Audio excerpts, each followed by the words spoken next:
Bienvenidos al Centro Asturiano de Madrid. Seguramente que muchas de las personas que están aún no habían estado aquí. Seguramente, pienso que no. Por lo menos no son caras, vamos, las que he visto muchas veces. Es a Jimena y a María, pero a los demás no. A los demás no los he visto. Porque creo que Jimena va a cantar y María a bailar, ¿no? A ver, me habéis prometido que sí. ¿No? Además soy testigo, ¿eh? Bueno, el Centro Asturiano de Madrid, por más aparte, es el centro regional de España más antiguo de todos los que hay dispersos por el mundo. El 2 de octubre cumplirá 141 años. Ya no dejo yo. Pero no es una casa... Es antigua, pero no es vieja. Es una casa que se mantiene activa. De hecho, es la casa con más actos al cabo del año que hay en Madrid. Aquí hay muchos actos. Ahora, no siendo viernes, hemos tenido que habilitar los espacios para el ensayo de las agrupaciones. Todos los días de la semana tenemos actos y actos importantes. Entonces, el que venga aquí generalmente viene a actos culturales, también los lúdicos, pero generalmente son actos culturales relevantes, como es el día de hoy, en los encuentros de educación y salud, un programa entrañable en la casa, y en el que don Manuel Riesco González, estos apellidos me suenan mucho a Asturias, no sé por qué. Raíces asturianas. Riesco es un apellido de la etnia de los vaqueiros. De los vaqueiros, correcto. Bueno, González es universal, o sea, es de los dos. Se une lo particular con lo universal. Sí, bien, pues hoy viene con su libro Pienso, luego molesto, siento, luego existo, un diálogo con la vida. Solo el título ya transmite una cantidad de cosas enormes. Luego el contenido del libro debe ser maravilloso. No he tenido la suerte de leerlo, aunque creo que había por aquí un ejemplar, pero no me llegó. Entonces, creo que lo primero que he visto está ahí. No he llegado a abrirlo para ver ninguna página. Y el libro será, bueno, digamos que este señor, para los que no lo conozcan, es profesor de universidad y doctor en sociología. Y la presentación del libro correrá a cargo de profesor y empresario don Antonio Rodríguez, aquí a mi izquierda. Entonces, como hay que escucharlos a ellos, voy a cederle la palabra ya para que nos vayamos empapando de todo lo que nos queréis contar. Así que, Antonio, tienes la palabra.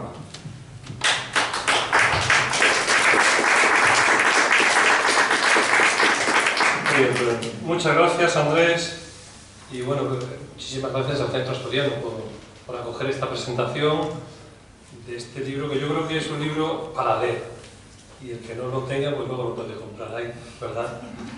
Bueno, pues de verdad que muchas gracias por la acogida. Yo no había venido nunca aquí, y me parece un sitio pues desconocido para algunos, incluso que tenemos raíces asturianas. Yo estoy casado con una mujer que se llama Covadonga y una suegra que nació en Avilés, y no conocía yo esto del Centro Asturiano, ¿no? Bueno, pues de verdad agradecimientos, y yo agradecimiento también a Manuel por la oportunidad de poder estar aquí, ¿no? En el orden que yo tengo aquí que me han puesto, lo primero que me dijeron que tenía que venir guapo, por eso soy yo el de la corbata, y me he dado cuenta que soy yo solo, pero bueno. Bueno, Manuel también está guapo, ¿eh? Bueno, yo también. Bueno, digo que me han dicho, dice, tú te presentas, y luego ya presentas a Manuel. Bueno, pues me presento. Yo soy Antonio y soy también profesor en la universidad, compañero de Manuel durante unos años. Él ha trabajado en el CES durante 20 años y yo tuve la suerte de coincidir pues hasta que vive como buen jubilado porque vive con mucho júbilo, que de eso vamos a hablar. Y bueno, nos conocimos entonces, yo en el año 2012, cuando llego al CER Don Bosco, que ya han pasado pues 10 años. Y lo de empresario es, bueno, pues tenemos una empresa, yo creo que todo español de bien tenía que ser por lo menos un mes empresario, o por lo menos autónomo. Y la vida cambia de perspectiva. Entonces lo de empresa pues es un proyecto educativo, yo creo que muy bonito, ¿verdad? Donde uno pues pone mucho esfuerzo, mucho ímpetu también y aportar su granito de arena, para no solo quejarnos, sino también intentar transformar algo en la realidad, ¿verdad? Bueno, pues vamos a hablar de Manuel, que es el importante, y luego del libro. Manuel es salmantino, tengo aquí escrito, de hondas raíces asturianas, y lo acabamos de decir por el apellido Riesco, que nos resuena a los vaqueiros de Alzada. Lo de Alzada no sé muy bien de qué es. Bueno, porque exactamente, Alzada precisamente es que porque alzaba la casa 2 veces al año. Una para subir a las montañas con los ganados y otra para bajar a la casa de invierno. El vaqueiro de Alzada no tenía una estancia fija, eran muy listos. Los vaqueiros, que dicen que fueron marginados, fueron más listos que todos los demás. Como no tenían casa fija, no pagaban impuestos en ninguna de las dos. Vivían estupendamente. Luego sí tenían cosas que, por ejemplo, en la iglesia había un sitio marcado que los vaqueros no podían pasar de allí y tal, cosas de esas. Pero, bueno, Alzada es por eso, porque alzaban la vivienda con todos los animales y todos los aperos para subir a las montañas y luego para bajar a la casa de invierno. Bueno, pues sigo con Manuel, aclarado de vaqueiros de Alzada, diciendo que es profesor investigador, escritor aficionado, que tiene 2 hijos, uno de los cuales está por aquí, ¿verdad?, que ya acabo de conocer. Y Manuel ahora es dueño de su tiempo, o sea, está jubilado y lo vive con júbilo. Aficionado al senderismo, la música, la lectura, la escritura, viajar y conversar con los amigos. Manuel es un gran hombre, ha sido profesor universitario en el CER Don Bosco durante 20 años, doctor en sociología y especializado en psicología social. Fundador y director de la revista Educación y Futuro, formador de directivos, ha ayudado a muchas personas con problemas de adaptación, miembro del Comité Evaluador de Proyectos Nacionales I+D+I sobre gestión de conocimiento. Su libro, El negocio de conocimiento, es un manual de referencia en este campo. Manuel ha escrito más de 60 artículos académicos. Vamos a su historia. Salió de su pueblo a los 11 años para aprender a ser un hombre de provecho, y lo ha conseguido. Entiendo que ser un hombre de provecho es salvar la circunstancia. Hablaremos de la circunstancia. Estudió en los Salesianos y quiso ser cura y casi lo logra, hasta el punto que acabó los estudios de teología. Siempre anduvo en temas sociales. Le han robado su pensamiento y su tiempo los más desfavorecidos. Manuel trabajó durante 6 años en Colombia con gamines, chicos de la calle. Ya en Madrid trabajó en el Plan Nacional contra la Droga y con menores protegidos durante 10 años. Bueno, pues estos son algunos apuntes sobre la vida de Manuel. Ahora vamos con el libro. La vida es un soplo y no tiene camino de vuelta. Página 54. La tarea más importante del ser humano es vivir de manera digna y satisfactoria su propia vida. Cada día es un milagro, una oportunidad única para disfrutarlo, para construir las raíces, las ramas y el árbol de la propia felicidad. Pero el tiempo vuela, sobre todo cuando uno se va haciendo mayor. Por eso es necesario gestionarlo de manera adecuada y eficiente. Todo un reto y todo un arte. Así termina Manuel su libro y así comienzo yo hablando del mismo. Decía Unamuno que el escritor solo puede interesar a la humanidad cuando en sus obras se interesa por la humanidad. Pienso, luego molesto, siento, luego existo, se interesa por la humanidad. Es una llamada a la vida feliz. Manuel se desnuda en su libro. A veces el lector puede sentir hasta rubor. Manuel no se anda por las ramas y de hecho él dice en su epílogo que ha descubierto las raíces, las ramas y las hojas de su árbol. Y a mí esto me recuerda permanentemente a su historia del reloj irlandés, que para saber cuál es no queda más remedio que comprar el libro. Ortega decía que la claridad es la cortesía del filósofo. Manuel es claro, cuenta su vida, lo que en ella juzga como errores, y lo dice, y como aciertos, y lo dice. Una prueba, página 78. La recalcitrante idea que la mejor manera de construir el futuro es anticiparse al mismo, me convirtieron en una persona muy centrada en la eficiencia, el cambio personal y organizacional, asumiendo proyectos y compromisos más bien ajenos que propios. Así fueron pasando los años, borracho de ideas y acciones interesantes, pero me olvidé de vivir.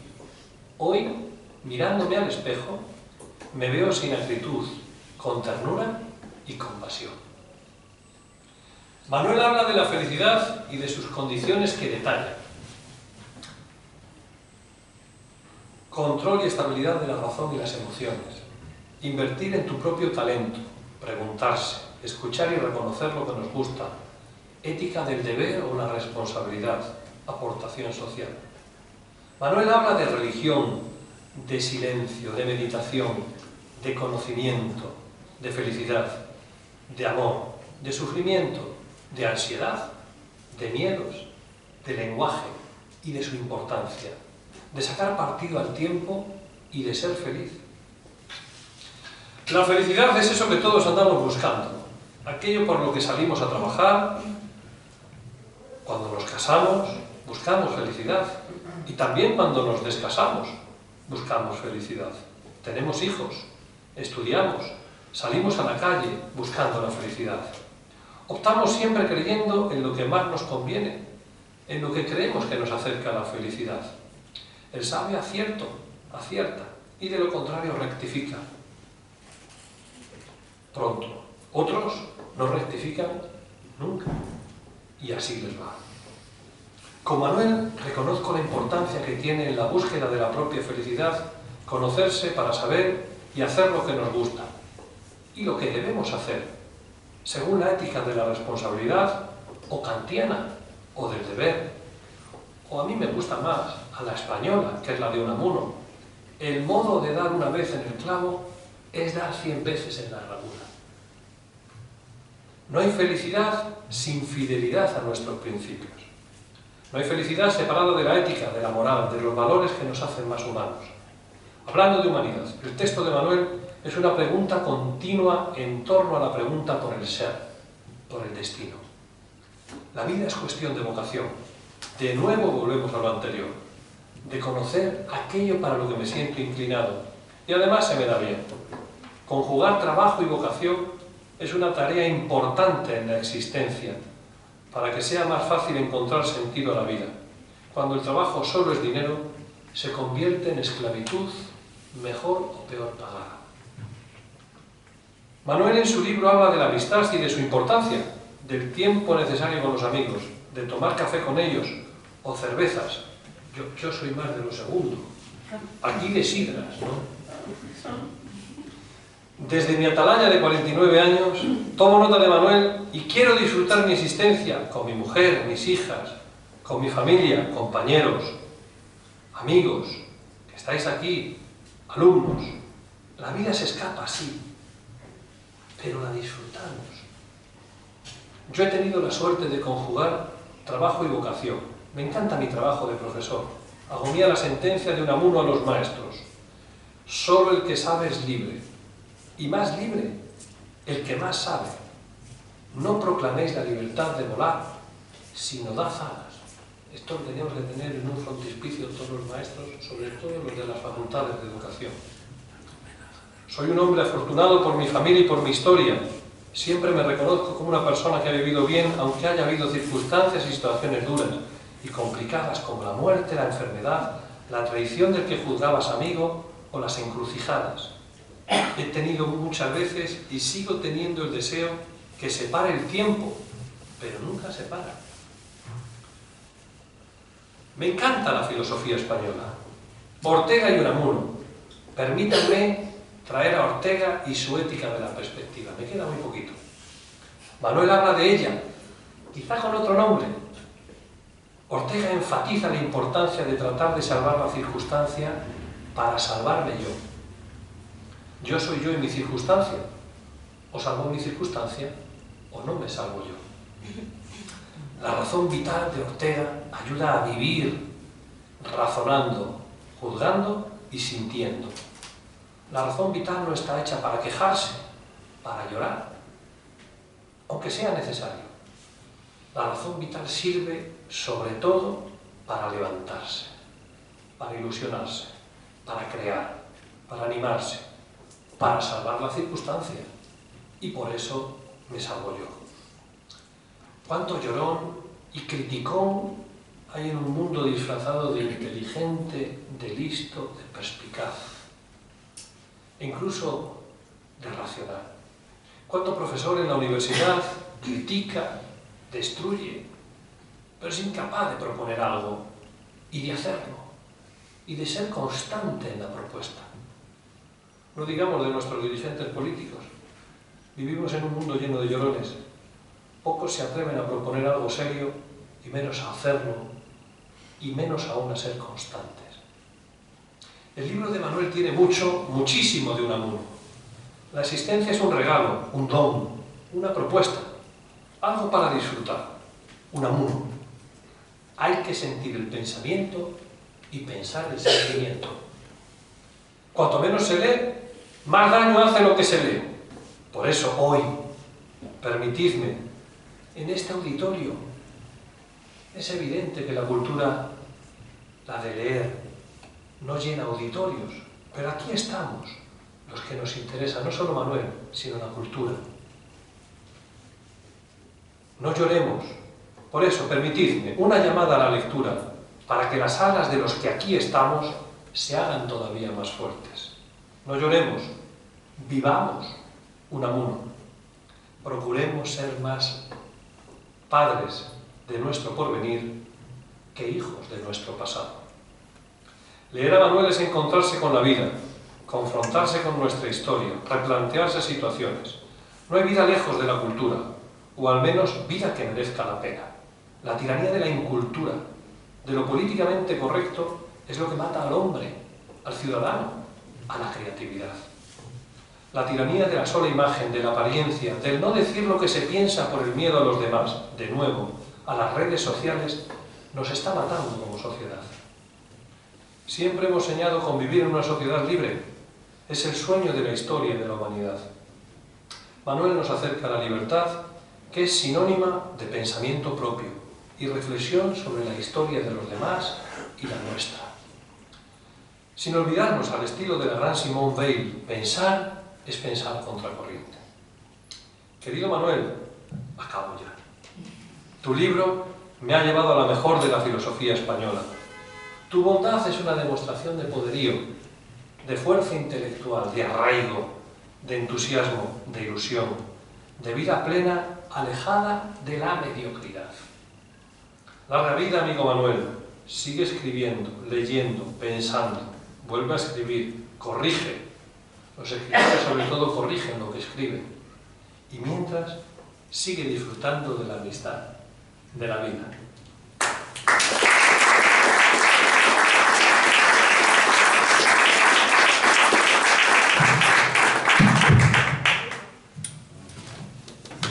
Bonita y bien expuesta presentación. Enhorabuena, Victoria.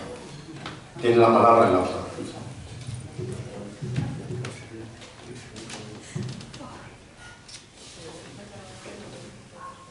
Buenas tardes a todos. Antonio, maestro, muchas gracias por tus hermosas, directas y sin lugar a duda generosas palabras. Muy amable. Gracias a Andrés Menéndez, que nos acompaña, el presidente adjunto del Centro Asturiano, y a su presidente Valentín Martínez Otero, que todos conocemos, antiguo compañero del CES Don Bosco. Gracias al Centro Asturiano. Y gracias a todos vosotros por estar aquí compartiendo un rato en este día bien soleado. Muchísimas gracias. Y aquí venimos, no a hablar de mí, a pesar de mí, venimos a hablar de un pequeño librito que ya tiene vida propia. Cuando uno escribe algo es que ya no le pertenece. y que, bueno, puede dejarse querer si se le sabe pasar la mano por el lomo como a los gatos, pues ronronea.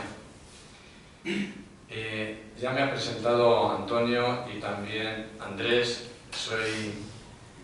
Nací en Salamanca, hijo de labradores, y luego soy un caminante. Y aquí sigo caminando. Como decía, estoy jubilado, felizmente jubilado, vivo. Y aquí estoy, gracias a Dios, después de lo que hemos pasado, ¿no?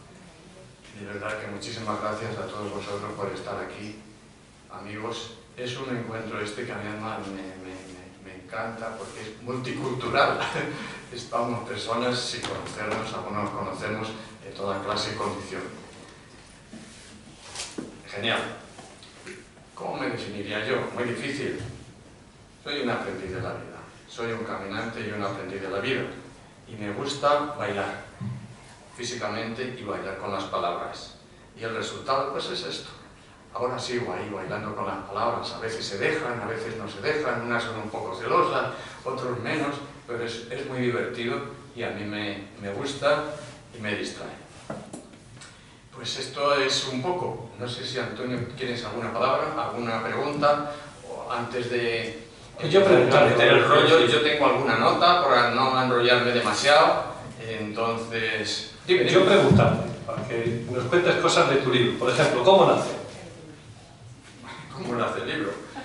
Pues mirad, el confinamiento ha sido un momento en que nos ha parado a todos.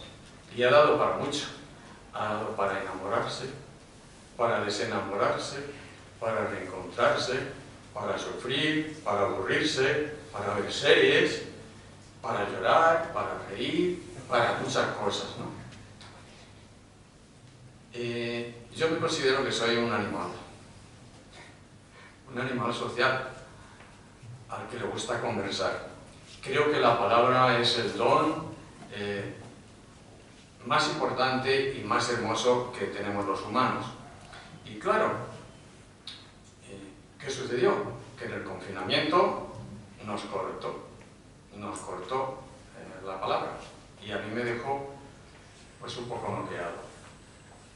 Me privó de ir a la montaña, que me encanta, me privó de viajar, de tomar una copa con los amigos, y entonces acudí a la música, acudí a la lectura, pero estas también a veces se me resistían un poco, perezosas y desganadas. No sabía qué hacer, más allá que esperar los aplausos diarios y el resistiré, resistiendo. Y en un momento de tedio de estos, me encontré en el espejo, de cara al espejo, y el espejito me dijo, ¿pero qué estás haciendo? Me quedé así, y le pregunté, ¿y por qué me dices eso? Me respondió el espejo, el tiempo se te está escapando a chorros. De repente, una manada de locos, de monos locos, rompió la jaula y se adueñó de mi cerebro, saltando de neurona a neurona, chirriando, enredando el ayer, el pasado con el mañana. ¡Ay dioses, qué martillo! Con estos exaltados, cosas del azar, tuve que lidiar a estar solo, a dialogar con el silencio, a mirar el retrovisor y a alumbrar con focos las paredes del futuro y de mi casa. Y las encontré un poco desconchadas. Trabajo me costó, la verdad, durante el confinamiento. Paciencia, coraje, perspectiva, fueron las armas con las que tuve que luchar para reposar la mente, los sentimientos y agarrarme a un rayo de luz.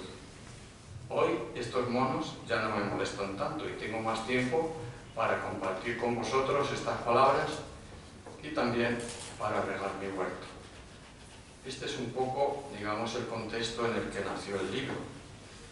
¿Y cómo nació? Cuando los monos empezaron ahí a armar bulla en mi cerebro, me tuve que sentar y aprender a dialogar conmigo y empecé, yo que soy una mente estructurada, pues me hice un guión. Hojas a la papelera, y otra, y no hubo manera de encontrar y de sentarme y salir adelante. Al final Entonces, ¿qué es lo que hice? Empezar a escribir. Empezar a escribir un poco y otra línea, y caramba, al final de un tiempo, pues esto sí que le puedo dar forma. Y así apareció el libro. El libro que tiene dos partes diferenciadas. En una primera parte, los 3 primeros capítulos son más de andar por tierra, son más sociológicos, más empíricos, de volar a ras de tierra. Y a partir del capítulo 4, pues ya elevo un poco el vuelo y me dedico, como ha dicho Antonio también, a construir el árbol de la vida, que viene ahí ejemplificado por un reloj que realmente encontré, compré en Irlanda, pero lo tengo aquí, casi siempre lo llevo conmigo, un reloj que me dice, aprovecha el tiempo, que el tiempo apremia. Esto es un poco cómo nació el libro. Y tu libro, los que lo hemos leído, yo te he dicho, alguna vez he sentido rubor leyendo a Manuel, ¿verdad? Porque cuenta su vida. Entonces, ¿qué pretendías? ¿Qué querías? ¿O a quién va dirigido? Elige la que quieras. Vale, pregunta que me está haciendo ahora, como si no valiese ahí alguno que se descubre. Y vamos a ver, hay veces que en el libro, un libro de esto que se puede entender, es un libro que es difícil, a mi modo de ver, es difícil de clasificar, porque la primera parte es un ensayo, diálogo con muchos autores, hay más de 50 autores que nombro ahí si veis la bibliografía, y a veces hablo en primera persona cuando trato de implicarme o quiero implicar al lector, a veces me distancio y hablo en tercera persona, ¿no? Y tomo perspectiva. Entonces no me preguntéis hasta dónde llega la realidad y la fantasía. Lo escrito está, y ahí cada uno pues puede decir, pues esto es verdad, esto es autobiografía, esto es ensayo, esto es reflexión. Ahí yo ya no me atrevo a mojar, ¿no? ¿A quiénes va dirigido? Pues yo creo que de amplio espectro, no sé, yo creo que podría interesar a aquellas personas curiosas, a aquellas personas preguntonas, a aquellas personas perfeccionistas, a aquellas personas que les gusta correr por la vida, y también entiendo que quizás a las personas que nos hemos dedicado como profesionales a ayudar a las personas, a la demás gente, no sean psicólogos, sean maestros, sean pedagogos. Y no me respondía qué querías. ¿A quién? ¿Qué querías? ¿Qué objetivo tenías, Manuel? Y aquí me ha pillado. Eso no lo has dicho. No lo he dicho. Uno escribe para sí mismo, desde sí mismo, yo creo que cualquier escritor, en toda palabra hay algo de su propia vida. Entonces, efectivamente, hay algo de autobiografía personal. Y lo que yo pretendía es, en primer lugar, compartir algo que yo he vivido en mi vida desde una perspectiva más amplia. Y para eso me pongo en diálogo con muchos autores y hablo en tercera persona. Y en definitiva, lo que quiero es compartir mi visión de lo que yo he vivido, de lo que es la vida, en diálogo con muchísimos autores, por si a alguien le puede subrayar una idea, una palabra, y con esto me doy por satisfecho. No pretendo nada más. Muy bien. Bueno, yo creo que está la parte importante, ¿verdad? Para que los que no habéis podido leer el libro, los que ya lo habéis leído el libro, bueno, pues sepamos un poco de qué va, ¿verdad? Yo creo que al final va de lo que cada uno quiere, porque la reflexión la haces tú, la hace el lector. Es decir, el otro lee y la reflexión es propia. Y yo creo que cada libro pues, es como un ser que nace, que ya no le pertenece al autor, sino le pertenece, bueno, al que lo va leyendo, ¿verdad? Manuel, este va a ser el último, ¿no? Habrá que preguntarle a la vida, al azar, a los dioses. Yo espero que... Yo sigo bailando con las palabras. Espero que no sea... Espero. Tengo esperanza de que no sea el último, sino siempre el penúltimo. Bueno, no sé si pasamos a que nos hagan alguna pregunta. ¿Quieres contar algo más del libro? Me has preguntado un poco ahora. Yo lo que no pretendo es enseñar. Yo soy... Con los años me he dado cuenta de que soy pobre en casi todo y rico en casi nada. Esto no es verdad, esto lo digo sinceramente. Tampoco hoy me gustaría dar una conferencia y me gustaría escuchar vuestras preguntas, y yo no tengo respuestas para todo, por supuesto. Aquí el protagonista es el libro, porque como tú muy bien acabas de comentar, cuando uno escribe algo ya no le pertenece, pasa al dominio de los lectores. Lo que me ha guiado es compartir algo que yo he sentido, que yo he vivido desde mi perspectiva, con cierta seriedad, con cierta dignidad y también con sentido del humor. Quienes me conocen, pues es un humor muy cotidiano. Bueno, pues no sé si tenemos alguna pregunta. Si queremos hacer alguna pregunta. El hábito hace al monje, lo digo por la camiseta que llevas. Sí. ¿Gritas algo relacionado con el libro? ¿El libro es un grito? ¿Qué dices el grito? Buena pregunta. Quien habla es un compañero y amigo que además es periodista. Pues tiene truco. Tiene truco. Y sí, efectivamente, esto me da pie a hablar, sobre todo en la primera parte del libro, que es más sociológica, más empírica, más crítica. Hay grito, ahí me destaco. Cuando en el primer capítulo digo, pienso, luego molesto y me molesto, ahí realmente hay un grito. Yo creo que hoy no está de moda el pensar. Yo no es que me considere un pensador por encima de todos. Cuando alguien dice esto, pues puede decir, hombre, este tiene el ego un poco subido. Simplemente pongo de relieve algunos aspectos que desde mi punto de vista me parecen relevantes en la sociedad actual. Y aquí sigo o me identifico un poco con Bauman, aquí, compañera y amiga Mercedes, socióloga, doctora también. O sea, cuando habla de la modernidad líquida, en la que se rompen las instituciones, las estructuras del pasado, que nada es permanente sino cambiante, tanto en las organizaciones como en las relaciones de las personas, y esto deriva en unas situaciones de miedo, de estrés, de falta de compromiso, de ansiedad, de angustia, de búsqueda de nuevas experiencias. En fin, es una sociedad de grandes contrastes y desigualdades a todo nivel. Esto, digamos, desde un punto de perspectiva de la sombra. También hay que reconocer, a pesar del momento tan duro que estamos viviendo, en la situación de Ucrania, desgraciadamente, en el que se mezcla el poder, las ansias de poder, de ambición, de dinero, pero hemos de reconocer que en nuestra sociedad nunca hemos vivido con un nivel de vida tan elevado, en los que nunca hemos tenido unos periodos de paz, de igualdad, tanto entre hombres y mujeres, de acceso a la educación, servicios sociales de calidad. Nunca el amor ha volado tan libre, tiempo libre para disfrutar y viajar. Pero veo que también en nuestra sociedad, entre estas luces y sombras, hay una gran brecha entre los que piensan y los que obedecen. Y a mi modo de ver, esta es una de las principales digamos, rupturas que hay en esta sociedad, contestando un poco a la pregunta de Ángel. Y me viene a la mente el libro de George Orwell, La Granja, o las palabras de Machado cuando dice en nuestro país, de 10 cabezas 9 embisten y una piensa. Y claro, si no pensamos, nuestra sociedad entra en una anemia cerebral. Otros pensarán con nosotros y seremos menos consumidores de los políticos, de las tecnologías, de los WhatsApps, de las modas, de las ideologías, de los likes o de lo que sea. Entonces, en este momento, acudo a Descartes. Amigo Descartes, pienso, luego existo, dijiste, y le pregunto, ¿y si yo no pienso, no existo? Realmente no me ha contestado Descartes.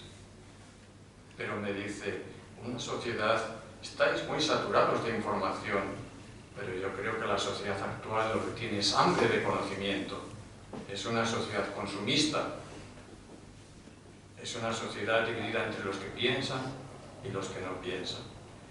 Y me remite a un libro actual también de Carr, que se titula ¿Qué está haciendo Internet con nuestras mentes? El subtítulo es Superficiales. Y aquí quizás me estoy extendiendo demasiado, dado en el ámbito en el que estamos, el título de la educación. Todo el mundo dice que la educación es lo más importante. Efectivamente, yo también lo creo, por eso me he dedicado. Pero ¿cuánto gana un profesor hablando en plata? ¿Cuánto gana un ingeniero, un médico, un abogado? ¿Por qué la educación infantil todavía no es obligatoria? ¿Por qué los profesores y maestros no tienen un colegio profesional? ¿Serán solamente unos excelentes obedientes?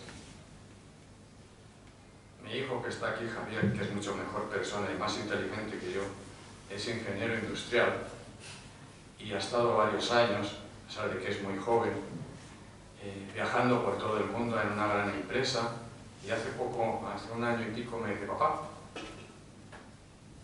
ya estoy cansado de coches y tecnología. Digo, bueno, hijo, ¿y qué empiezas a hacer? Hombre, pues me gustaría dedicarme a la enseñanza. Uy. ¿Tú sabes dónde te vas a meter? Dice, sí. Y dice, bueno, de casta le viene al cabo, igual, dijo, ay, ¿qué va a pasar? Claro, hace poco me decía, papá, es que yo creí que los profesores ganan poco, dice, ya lo sabías. Es su vocación y es su estilo, pero claro, él ahora está dando clase mientras sale en oposiciones y hablando estos días me decía, papá, lo más importante no es enseñar matemáticas, ni física, ni química, ni tecnología, ni historia, ni lengua. Lo más importante es poder estar en la clase. Solamente pudiendo estar se puede enseñar algo. Poder estar. Con esto se dice todo cómo está la situación. Y claro, aquí está la cosa. En esta primera parte del libro, como veis, es más social, me he extendido quizás demasiado, más sociológica, más empírica, poniendo los puntos ahí. Y me acuerdo, hablando ya de la educación, me salta ahora una idea. No sé si viene en el libro ya. Yo creo que la calidad de la educación no va más allá de la calidad de sus profesores. Y aquí hay profesores excelentes, que se pasan la vida trabajando por ayudar al otro. Geniales. Pero también hay profesores que no es así. Yo me acuerdo de una anécdota de un profesor estando yo en la universidad, en unos segundos estudios que tuve en una carrera. Yo había estudiado otra licenciatura previa y aquí en esta asignatura ya tenía conocimientos previos un poco de qué era. Bueno, y iba a decir me suspendió, no, bueno, suspendí, que no es lo mismo. Suspendí el junio.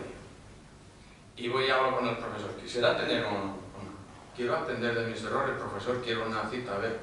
Y voy allí, llamo y no responde. Yo ya un poco tímido, abro la puerta, me meto. ¿Puedo pasar? El profesor estaba así en la mesa. Pase. Me acerco, me quedo de pie, el profesor así. No me decía nada. ¿Qué quieres? Hombre, me venía a revisar mi examen porque mis errores y tal. Y no me decía, siéntese. ¿Me puedo sentar? Ya me senté así. Y digo, ¿cómo te llamas? Le dije. Y va pasando yo que tiene mi examen ahí, y veo mi primera. Yo miraba así de reojo y no venía ningún tachón ni nada, ¿no? Ninguna anotación, y así pasó la primera página, la segunda y la tercera. Le digo, oye, en la tercera pregunta, por favor, ¿podría decirme? No, nada. Hasta el final llega el examen, el final del examen, me podría decir, callado. Y él se levanta y se pone así. Yo dicté 10 folios y usted me ha puesto 5. Me dieron ganas de muchas cosas, os lo prometo. Pero ¿y qué hice? Unos segundos de reacción, cogí la silla, me di la vuelta y sin decir nada me fui. Y al llegar a la puerta digo así un poco en mi asumir, con una sonrisa, muchas gracias, señor dictador. Y me fui, contento. No conseguí nada, pero me fui contento. Hay profesores excelentes, pero ojalá la educación esté también en manos de profesores y no solamente de los políticos de turno y no solamente en manos de los economistas. Somos obedientes, pero no somos estúpidos. Bueno, oye, Ángel, perdóname. No, da tú, Antonio, la palabra. Mercedes, está aquí mi jefa, hay que... Cualquiera no le da la palabra. Bueno, gracias, Antonio. Manuel, tú sabes que este año ha sido un año de muchísimo trabajo, yo te lo tenía que explicar y venir aquí para decírtelo, pero he tenido tu libro encima de la mesa todo el año. Entonces yo de vez en cuando, ¿no?, un ratito después de comer, abría una página, me ha hecho mucha gracia lo de inclasificable, porque yo soy una lectora absolutamente desordenada. Entonces leía una página y te reconocía, ¿no?, en muchas de las cosas que te he escuchado y que me ha gustado siempre oír, ¿no? Abría otras páginas y hablabas de la palabra, ¿no? En otro ratito y hablabas de la necesidad de parar, de reflexionar, de vivir, ¿no?, que decíamos. Pero veía un hilo conductor, ¿no?, que es lo que te quiero preguntar. Siempre ha sido muy provocadora tu forma de educar, y es verdad, porque a los estudiantes, para que respondan, hay que provocarles. Y tú muchas veces lo hacías y ellos respondían a ese estímulo, vamos, lo hemos visto, pues de manera consciente y muy alegres además y encantados, ¿no? Pero yo veo que hay un fondo, ¿no?, de indignación en tu libro siempre. Entonces la pregunta es, ¿qué es lo que más te indigna, ¿no?, en la actualidad? La pregunta me conoce muy bien. No sé si es indignación. La segunda pregunta a continuación de esa es si ya estás menos indignado. Eso quizás vosotros podríais decirlo. Aunque el libro tiene también sentido de humor y tiene gotas de humor, entiendo, efectivamente, quizás esta indignación y esta es más, quizás indignación es insatisfacción, ¿no?, que yo creo que es producto, por una parte, del ansia de perfección. Ahí hay un capítulo en el que hablo, en el tercer capítulo, que dice soy Gump, Forrest Gump, ¿no?, en el cual de cierto modo me identifico, me paso la vida corriendo, pero a veces sin saber, y digo, es que has trabajado mucho, pero insatisfecho, pero te has olvidado de vivir un poco, ¿no? Muy perfeccionista. El querer siempre hacer las cosas bien te lleva a cierto grado de insatisfacción, y yo creo que con el tiempo he aprendido también a ser más humilde y también a decir que lo mejor es enemigo de lo bueno, porque si no, esa insatisfacción o esa, digamos, esa lucha por el perfeccionismo te lleva a gozar, te lleva a no gozar el día a día, y te lleva también a perder oportunidades de establecer contacto con las demás personas. Y entonces, en este sentido, quizás muchas veces me he guiado más por la eficacia, la eficiencia, el trabajo, la tarea que hay que hacer, y he olvidado un poco lo que es la otra parte, que es la relación con las personas en lo que es en el ámbito profesional. Aquí me estoy desnudando también un poco, y eso no significa que esté menos... Sí, estoy a lo mejor ahora... No más de lo que lo hace en el libro, ¿eh? Pero bueno, ahora me río. Cuando he dicho que en el confinamiento esto me sirvió a mí también para ver y tratarme un poco con compasión, con respeto y con cierto humor, pues mira qué bien, aquí estamos. Gracias. Adelante. No, pues yo decir que como hijo he disfrutado mucho del libro tan personal.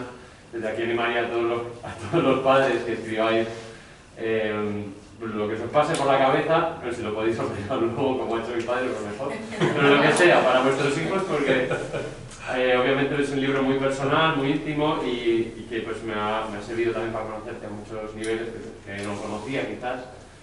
Y en concreto siempre, o sea, me ha gustado mucho, claro, la parte autobiográfica. Y en concreto la parte, siempre me ha producido mucha curiosidad por los años que pasaste en Colombia, antes de que yo naciera, trabajando con gamines, con chicos de la calle, y bueno, luego más tarde aquí con toxicómanos. Y bueno, la pregunta es, para mí ahora que estoy pues, en un instituto público, disfrutando y sufriendo a la vez, claro, tú a mi misma edad estabas en Colombia pues con gamines. Y de esa experiencia en concreto de Colombia, ¿qué dirías si tuvieras que poner un titular de algo que te has llevado y que te ha servido para este árbol de la vida que reflejas en el libro? De esos años allí, en entornos tan difíciles, ¿qué dirías que te ha transformado, que te ha llegado? Alguna de estas historias está ahí en el libro, pero así, si tuviera que darme una idea. Es mi hijo Javier, como habéis visto. Muchísimo más grande y muchísimo mejor que yo. Me dan preguntas. ¿Y tú no habías nacido? ¿Y tú por qué preguntar por Colombia? En Colombia aprendí a vivir. Sufrí mucho. Gocé lo indecible.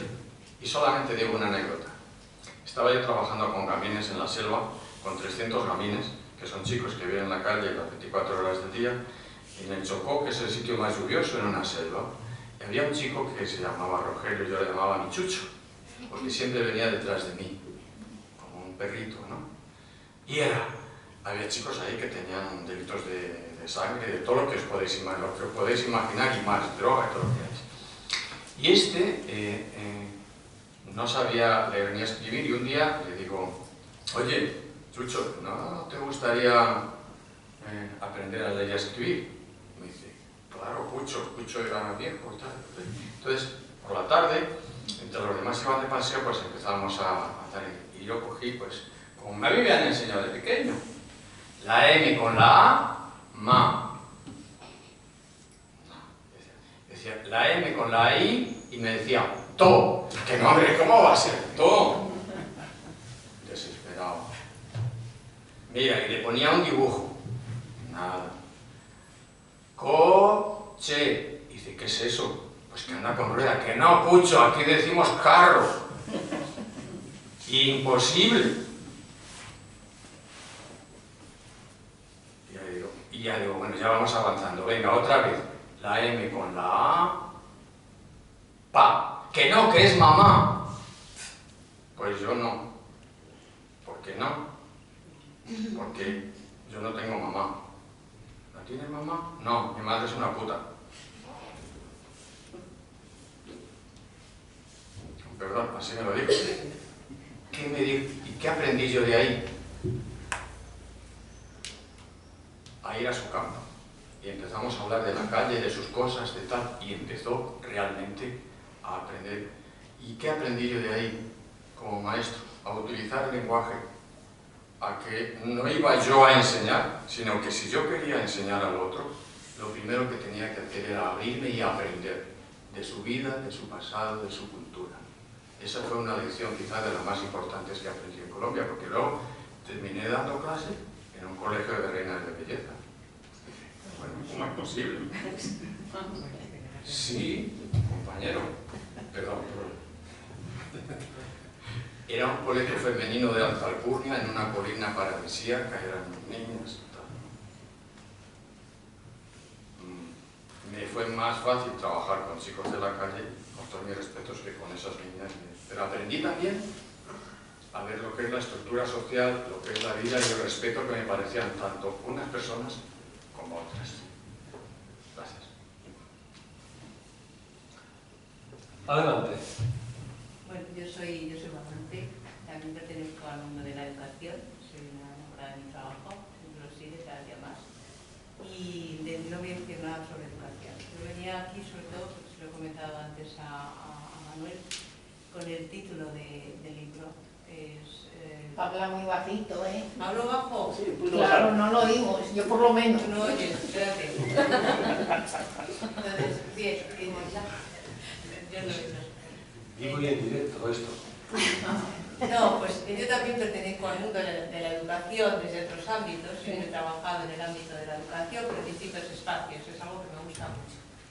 Y con relación a la figura del docente, yo creo que la clave no es la formación del docente, la clave no son las normas, la clave no son las instituciones políticas, la clave es la persona que está allí y que tiene la posibilidad, pues creo que es una gran posibilidad, de encontrarse con un grupo de otras personas, personitas, familias, lo que sea, para acompañar los procesos que tengan que acompañar. Entonces, desde ahí, todos los docentes, si realmente se creen en su sitio, se lo quieren y se lo creen, entiendo que tiene una gran oportunidad en la vida. Pero yo he venido aquí, primero porque me invitó Manuel, y en el momento que me llegó a través de WhatsApp la referencia al libro, que yo no lo conocía, porque hacía mucho tiempo que yo no veía a Manuel, pues vi el título y me sorprendió, porque pone, es algo así, si no lo digo correcto, me conocéis, pero algo así como pienso, luego molesto, siento, luego existo.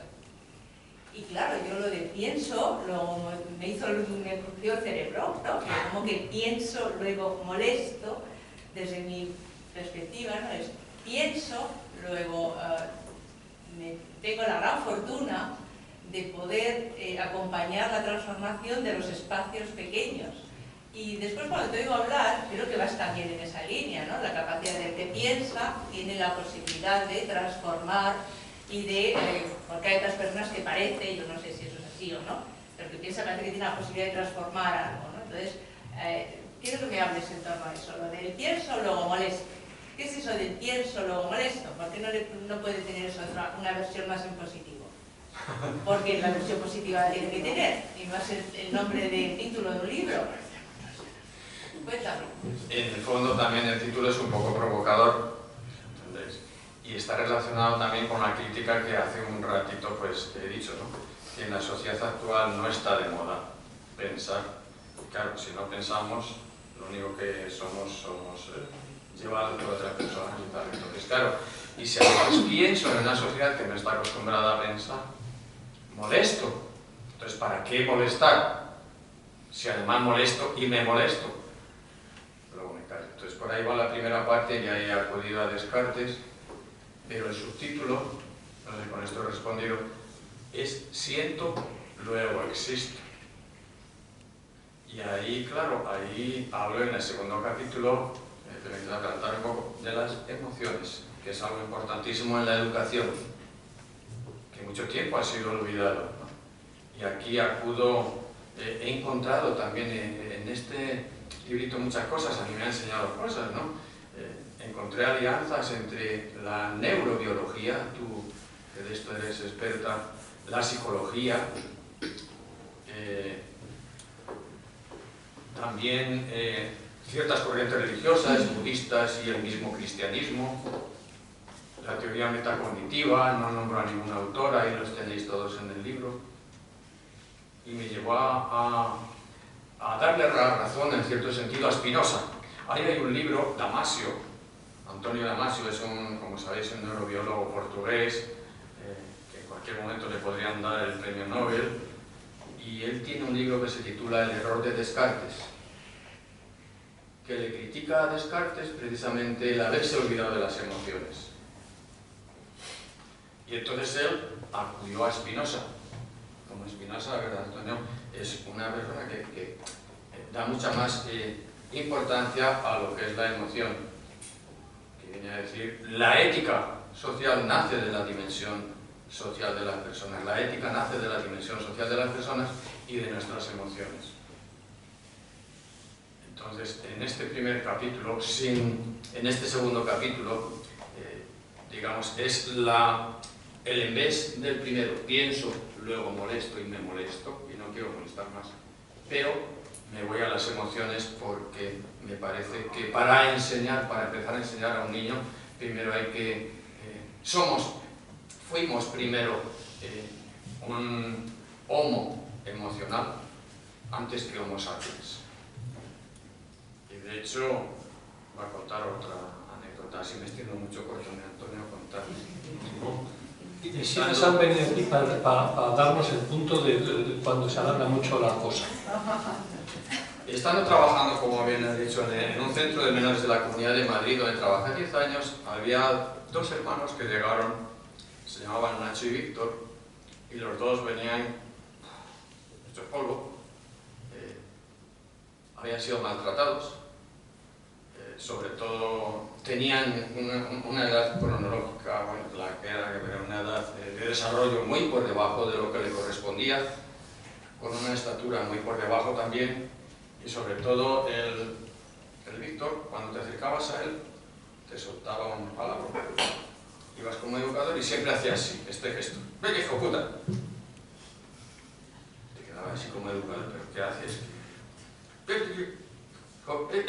Te soltabas a mí, oye, hijo puta. No sabíamos qué hacer los educadores. Algunos ya castigo, otros venga en la charla, otros ánimo, no había manera. El chaval estaba en mi grupo, y precisamente el mayor, el Nacho, le zumbaba todavía al Nacho, y este pobrecito así. Y un día, yo estaba estudiando también en la universidad, estaba haciendo un estudio sobre habilidades sociales en menores, y tenía que pasar un cuestionario a los de mi grupo.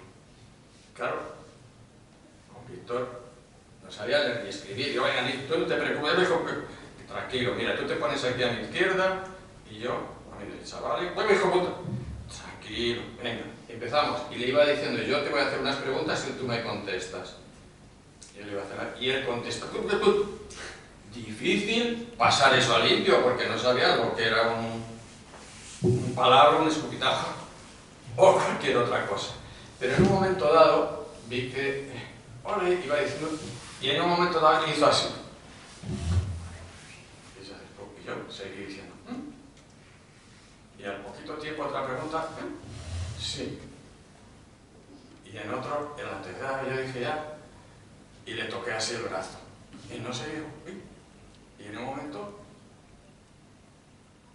puso la cabeza en mi hombro y dejó de tartamudear y de echar esos abruptos. Digo, ya te tengo pillado. ¿Qué necesitaba este niño? Cariño. Menos pensar, menos análisis, menos descartes, más espinosa. Es otra anécdota. Perdón, ya. Pobrecito Descartes, o sea, Descartes tiene sus cosas buenas, pero hoy no las vamos a decir. No. No sé si hay alguna pregunta más. No he leído tu libro, he tenido ocasión. Voy a hablar más alto. Yo no he leído tu libro, que yo creo que hablo alto, pero parece que no. No he tenido ocasión de leer tu libro, pero sí he oído, no sé si a ti, sí he oído la palabra error en la vida. ¿Tú crees que existen errores en la vida o todo lo que aparece es que tiene que aparecer es oportunidad? Ahora me está Descartes. Torre para Descartes. ¿Errores? ¿Crees que cometemos errores o la vida nos cuenta? Porque la palabra error yo la he oído ahí. No sé, yo creo que hay dos personas distintas, tampoco puedo decir. Él la dice. Él la dice, como no he leído el libro, entonces háblanos de los errores. Eso a unos el error le puede servir para achantarlos, para deprimirlos y a otros para seguir creciendo. Es una fuente de aprendizaje extraordinaria, pero para eso hace falta pararse.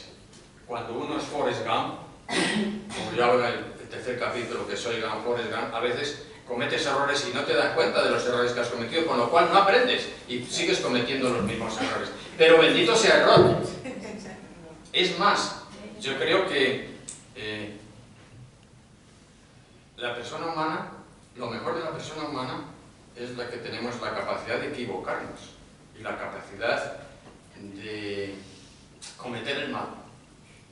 Pero pudiendo hacerlo, no lo hacemos. ¿Que podemos hacer el bien? Claro, y morir incluso por él. Pero pudiendo hacer el mal y no hacerlo, eso es genial. Y los errores son una fuente de aprendizaje extraordinaria. Que requieren eso, pararse y segundo cierta humildad. Y bueno, pues ya pasará. No pasa nada. Es así. No sé si queremos otra palabra. Yo un comentario. Yo estudié educación social en el Centro Mosco, fue mi profesor de psicología social. Y la verdad que me pilló en una época complicada de mi vida en la que no asistía mucho a clase. Cuando iba, pues estaba ahí por los cerros de Úbeda por lo menos. Y recuerdo un día perfectamente que estaba en primera fila, como, bueno, cogiendo apuntes, por decirlo de alguna manera, y se acercó, porque claro, no es normal lo que estés escribiendo todo el rato, y dice, al finalizar la clase, ¿qué? Tomando apuntes para lo que van a hacer al fin de semana, ¿no? Y le contesté en realidad, ¿no? Escribiendo una historia, o sea, que y me dijo, no, mejor para eso vete a casa, ¿no? A escribir. Y digo, bueno, pues tienes razón, pero eso fue un día, no, pero luego es verdad que fue una persona empática, como dice Coldo Camines, yo lo que necesitaba en ese momento no era una escucha y sí que más adelante pues tuve la confianza de todos los profesores con lo que tenía en el CES, aparte de Mercedes, ¿no? Pues fui capaz, un día que tenía una presentación y no pude asistir, pues contarle cosas mías de mi vida privada y personal y la verdad que me ayudó. Y fue un honor cuando fui a recoger mi título de la carrera poder saludarle, buscarle y hablar, ¿no? Y ver que estaba mejor y que él me había ayudado en ese proceso, tanto de aprendizaje de psicología social, que luego estudié psicología, como particularmente pues me ayudó mucho. Es un gran profesor que aprendí mucho, que es la peor nota que he sacado en toda mi vida, eso lo saben, que mi media es 9 y él me puso un 7 o un 6, no sé por qué. Eso se lo tengo ahí. Contestar no, broma, eso es un error, ¿no? No, broma. Y ahora que lo que dices de los jóvenes, ¿no? Que al pensar molestamos, pues ¿qué nos puedes decir para molestar en el sentido positivo y para que nos hagan caso? Porque muchos sí que pensamos, ¿no? Y los universitarios, y si pensamos y nos hacen caso, pues ¿qué podemos hacer? ¿O cómo podemos molestar bien? Él dice que no hagas pilates. Sí, verdad. No, yo hago boxeo. ¿Cómo que no?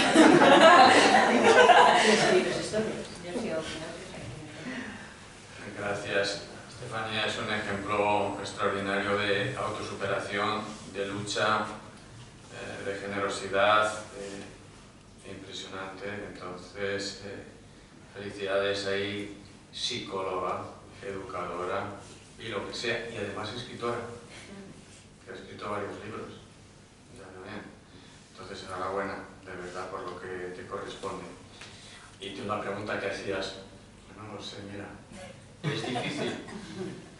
Es difícil porque con el bombardeo que hay de información de WhatsApp a los jóvenes, que hay jóvenes muy buenos y que tenéis la cabeza, pensáis y molestáis, ojalá hubiese más, ¿no? Pero desgraciadamente las mejores cabezas luego se van fuera del país, ¿no? Entonces, simplemente diría, seguir curioseando, amar la pregunta, ¿sí? Y abriros al misterio y a la vida. Vivir. Que la vida luego, si tenéis los ojos bien abiertos, os hará preguntas. Pues no sé si queremos preguntar, yo creo que este es el coche con una alumna felicitándote y reconociendo esa trayectoria, Manuel. Yo no te voy a preguntar nada más, porque dijimos que en torno a 1 hora y estamos ahí. Yo sí me quedo, y acabo y te dejo a ti que hables. Fíjate, la primera parte del libro es verdad que es una parte pues, muy social, muy crítica, muy de llorar. De llorar, ha dicho, ha intervenido antes, ¿verdad?, sobre el tema de los errores y se nombra la palabra error varias veces, ¿verdad? Yo siempre me quedo del libro con la segunda parte, que es la parte de ser feliz y de buscar, o sea, que yo creo que estamos todos cansados de llorones, lo he dicho, de gente que critica y verlo eso pues es relativamente sencillo, no es el intelectual.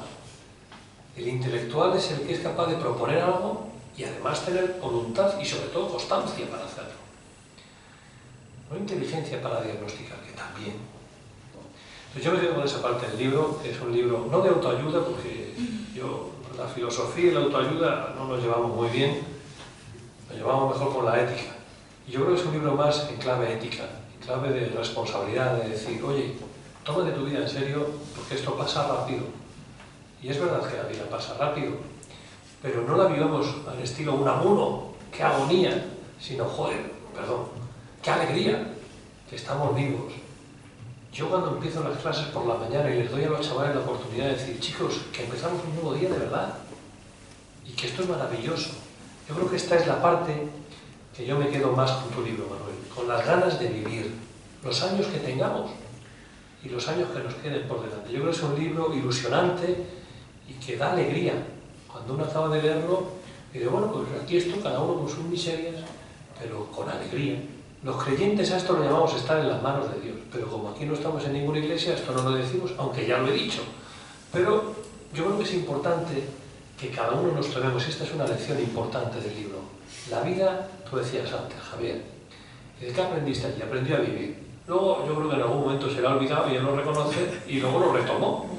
Ahora lo está retomando. Por eso hace gala de jubilado, porque vive con júbilo. Por eso lo he dicho yo. Bueno, Manuel, no sé si hay que decir algo más. Sí, no ya va a comprar el libro, diríamos, ¿no? No, estoy de acuerdo con... Sí. Déjame un apunte Sí. Javier te ha preguntado por Colombia, pero hace un mes estuviste hablándome de cómo te influyó a ti esos 6 años en los salesianos. Lo digo porque como acaba de hablar de religión, o 7, no me acuerdo cuántos me dijiste. Ese vino en la Plaza Mayor de Salamanca.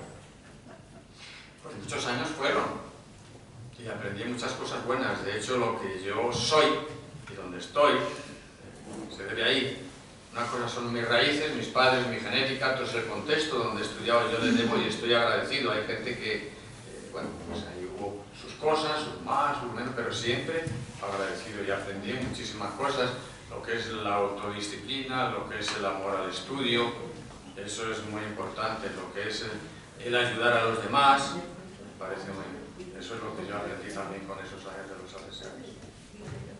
Y yo sí, realmente soy exigente, entonces también Estefanía, gracias, soy exigente, dice, esos 6 que tenías, que yo soy muy exigente. Pero gracias por decirlo. Bueno, y también de acuerdo con lo que decía Antonio ahora, en esta charla informal de preguntas y respuestas, se ha destacado sobre todo lo que es la crítica, lo que es la primera parte del libro. Pero la segunda parte del libro, cuando el autor, que a veces soy yo, a veces no soy yo, eso ya vosotros veréis, pues alza el vuelo. Ahí hay 3 capítulos, el uno que habla de aprendiendo a ser feliz, construir el árbol de la propia vida. Hablo de la palabra y hablo también de cómo gestionar el propio tiempo. No son recetas mágicas, pero sí son ideas y son técnicas y estrategias positivas para construir la propia vida, que cada uno tiene que construir la suya. Y por cierto, hace unos días, acabo ya, tuve un encuentro con una persona que hacía mucho que no le veía. Tenía un tiempo libre, como ahora como estoy jubilado, pues soy dueño de mi tiempo. Y fui a verlo. Hombre, yo le llamo Pedrules, es Pedro. Pedro, ¿qué haces aquí? Tuve que andar bastante en vertical, según dice. Bueno, yo me lo encontré. ¿Qué haces? Pues ya ves, aquí estaba sentado en una mesa ahí grande de madera, medio carcomida, con una barba así, unas gafas y así. ¿Pero qué haces, Pedro? Pues nada, aquí lo que me ha dicho el jefe. Pero hombre, si sabes leer y escribir, si tú no sabías, si tú eras pescador. Dice, sí, pero es que el jefe me ha dicho que o aprendí a leer y a escribir y si no, aire. Y aquí estoy tomando nota. Y tenía allí 2 filas, muy grandes. Y aquí, ¿qué? ¿Y esta fila? Pues aquí tomo nota de los que vienen y me ha dicho el jefe que si no aprueban no pueden pasar la puerta y no pasan a mejor vida. ¿Y qué tal? ¿Y la otra de los que van para atrás? Dice esos. Bien, te lo voy a decir, no te lo comenté, pero esos en su vida han cometido un pecado muy grave. ¿Y cuál es? Es el pecado de omisión. ¿Y en qué consiste? Es que pudiendo haber hecho algo, no lo han hecho. Me dejó así pasmado. Y eso me ha quedado a mí. Con lo cual, el tiempo hay que aprovecharlo al máximo. Porque todas aquellas cosas que tenemos salud, que podemos hacerlo bien, que podemos progresar, que podemos ayudar a los demás, si no lo hacemos, saber que Pedro nos lo va a dejar pasar a la otra vida, a los que crean o los que no crean. Eso a mí me ha dicho Pedro. Y aquí yo le dije, tranquilo, yo lo voy a transmitir. Pues muchas gracias, eso es lo que yo quería decir.